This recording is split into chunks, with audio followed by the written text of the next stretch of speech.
when the schedule came out about, 3 weeks ago, I didn't want to make a prediction video.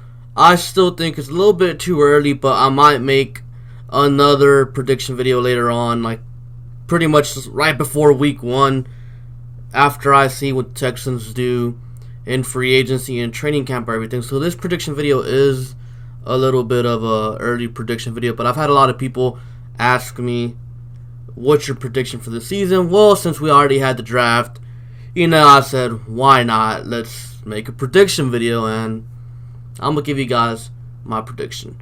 Preseason, we're not going to talk about that, don't care about that. Now, we're going to start off with week 1 at New Orleans. It's going to be a tough game, Monday Night Football. Initially, when I saw the leaks that this was the game we were playing week 1, I was like, well, that's an L. But then I later found out the Saints haven't won a week 1 game in about 5 years, I believe. So I'm going to have the Texans getting a win here in New Orleans, Monday Night Football, to open off the season.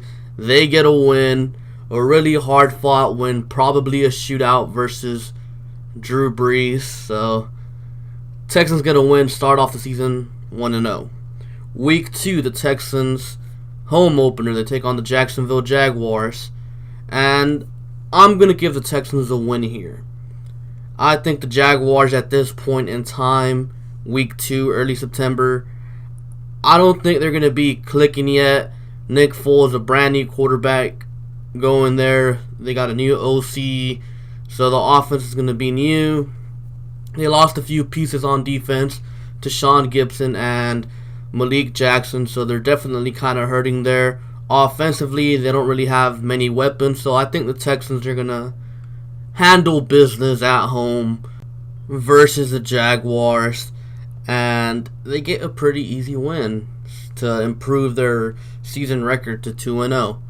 Week 3, the Texans travel to LA to take on the LA Chargers, and it's going to be a very tough game. 2 young offensive tackles, I'm assuming, Titus Howard and Max Sharping, going up against Melvin Ingram and Joey Bosa. Also, the Chargers added Jerry Tillery, so the O-line is going to be tested. The Chargers have a really good secondary with Casey Hayward and Derwin James back there, so the Texans are going to be tested. This is going to be a playoff-like game against a playoff opponent. Offensively, the Chargers, they're good. I mean, Melvin Gordon, Hunter Henry, Keenan Allen. They have weapons upon weapons, and I'm not sure the Texans have what it takes to go to LA. Even though LA, well, at least the Chargers, they don't have that good of a home field advantage. The Texans traveling from Houston to LA, playing at 3 o'clock. I just do not see the Texans winning this game. So the Texans take their first L of the season, week 3 versus the Chargers. Week 4, the Texans come back home to take on the Carolina Panthers. We've only played Cam Newton twice. Both those times, the Texans struggled really bad to contain Cam Newton. Cam Newton, in my opinion, is probably the best running quarterback. He can beat you with his arm. He can beat you with his legs. The Texans, I know, it's been 4 years, different teams and all that, but I just do not see the Texans being able to stop Cam Newton. Even though the Texans are a more talented team than the Panthers, I still see the Texans finding a way to lose this game versus Cam Newton at home. So after 4 games, the Texans fall to 2-2. Week 5, Texans are back at home again to take on the Atlanta Falcons. This one's kind of similar to the Chargers game. If you're talking about offensively, they have weapons upon weapons. I just simply don't think the Texans have anyone to stop Julio Jones. I just don't think so. I think this one's going to be a shootout, and I see the Falcons coming out on top of this one. I just do not see the Texans secondary being able to stop Julio and all those weapons that the Falcons have.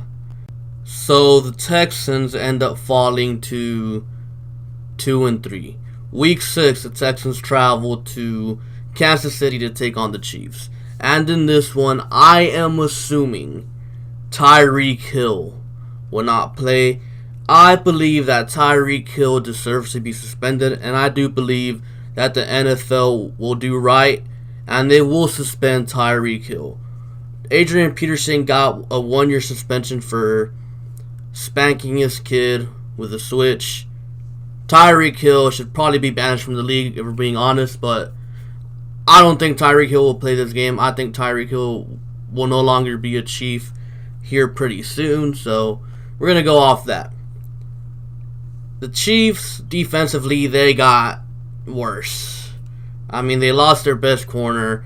They lost 2 edge rushers. Yes, they did gain Frank Clark, but that's not really making up for losing both D Ford and Justin Houston. So defensively, they got worse. Offensively, if you take away Kareem Hunt, yes, they lost him last year midseason, but take away Kareem Hunt, take away Tyreek Hill. Offensively, they're not that explosive. I mean, yes, they still got Sammy Watkins, but let's be real here. Sammy Watkins is nothing special.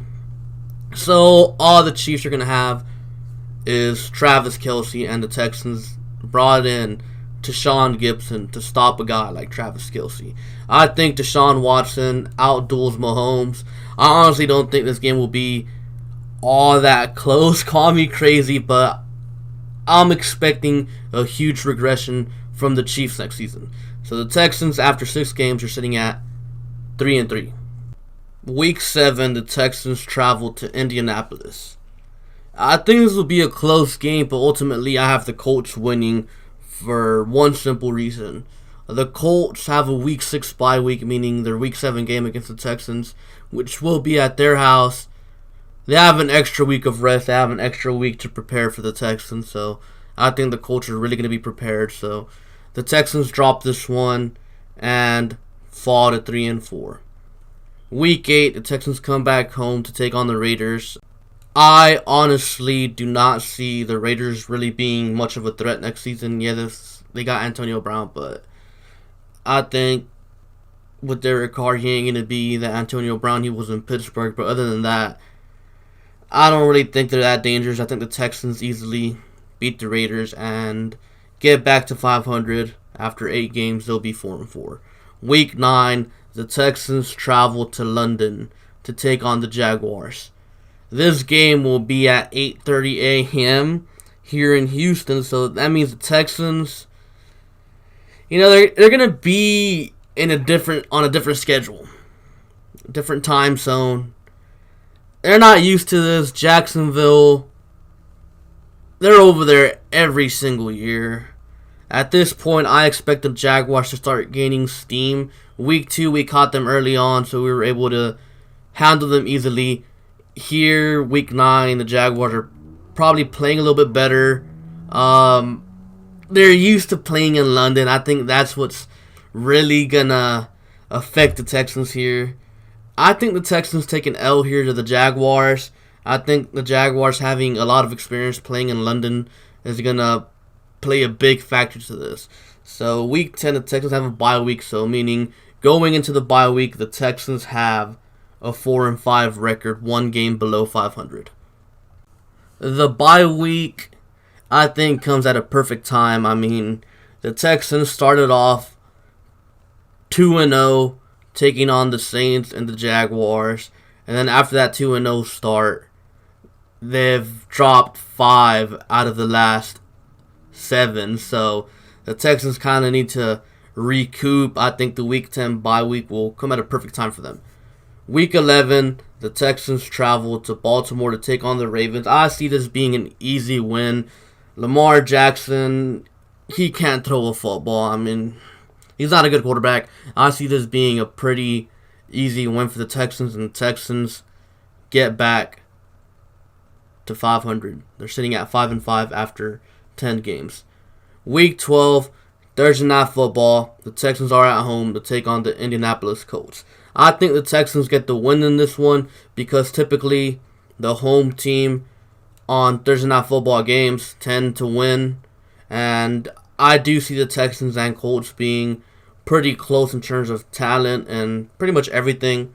So I think the Texans and the Colts will split the series this season. Week 13, the Texans are still at home to take on the New England Patriots on Sunday Night Football.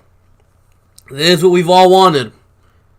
Playing the Patriots at home in NRG Stadium instead of going to New England pretty much every year. So we finally get the Patriots at home, and the Texans are going to get them. This will be the year the Texans finally get the Patriots. The Texans are at home. They have 4 extra days of rest coming off a Thursday Night Football game versus the Colts. The Texans will finally beat the Patriots, and the Texans, coming off a bye week, get 3 wins in a row, putting them at 7-5. Week 14, still at home, the Texans take on the Denver Broncos. If this game was in Denver, I'd feel different about it, but since it's in Houston, I think the Texans handle this one pretty easily and improve to 8-5. Week 15, the Texans travel to Tennessee.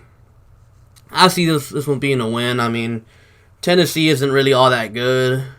I see the Texans going to Tennessee and just handling business, and they're 9-5 with 2 games left to play. Week 16, the Texans travel to Tampa Bay. I could see this one being a little bit tough because Bruce Arians is definitely a really talented coach, and I think he has a lot of talent offensively to work with. Defensively, they do need some help, but I still see Deshaun Watson being able to take care of business. I mean, it's in Florida, it's a December game. It's not going to be a bad weather game, which is something I forgot to mention. The Texans aren't going to play any bad weather games this season unless it rains in Tampa in week 16, but I mean, it's Florida.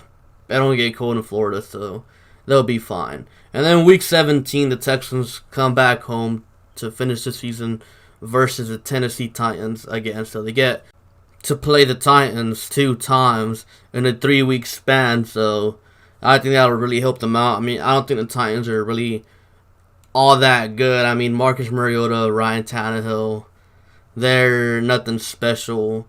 A.J. Brown, the rookie receiver they drafted, I think is their best receiver, but I don't see the Titans being anything threatening. I actually see the Jaguars being probably a little bit scarier. So the Texans, in my opinion, as of right now, I haven't seen them play a single snap of preseason. I haven't heard anything coming from training camp.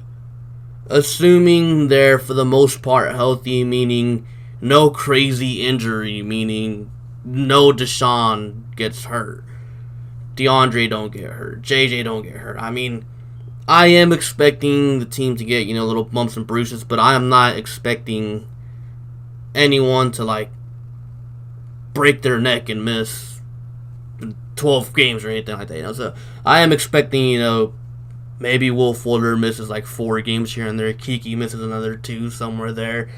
Stuff like that. But for the most part, I'm not considering any major injuries. So keep that in mind as well. Injuries could affect the season as well as, for another team. For example, the Week 4 game against Carolina that I have marked down as a loss. There's a chance that Cam Newton might not play because Cam Newton's shoulder is hurting, and there's a rumor out there that the Panthers are really considering sitting down Cam Newton for the year. So if Cam Newton don't play week 4 against the Texans, that's an easy win for the Texans. So, So I'm not really considering any major injuries like that. Just keeping it simple. We'll see if we make another video like this leading into the season. But as of right now, I do think the Texans will go 11-5. And of course, a lot of these games are kind of toss-ups. Both of the Colts games could go either way. The Jaguars game, maybe Texans do come prepared and they do take care of business versus the Jaguars. Of course, New England's always going to be a tough game. New Orleans as well. The Falcons game, like I said, could be a toss-up as well. Shootout game. So you never really know. But personally, I feel like they'll go 11-5 again. But I feel like this 11-5 will be more special, more earned, because this schedule is brutal. But I think the Texans are up for it. I think the Texans better show up this season, and they better compete with these better teams, because if you look at the roster, it's talented. They added more talent. They finally have more depth. So there ain't no excuses. There's no excuses for the Texans this year. They got to go out there and they got to perform. Anyways, that's all I have for you guys for today. Be sure to like, comment, and subscribe. Thank you for watching, and I'll catch you guys later. Peace.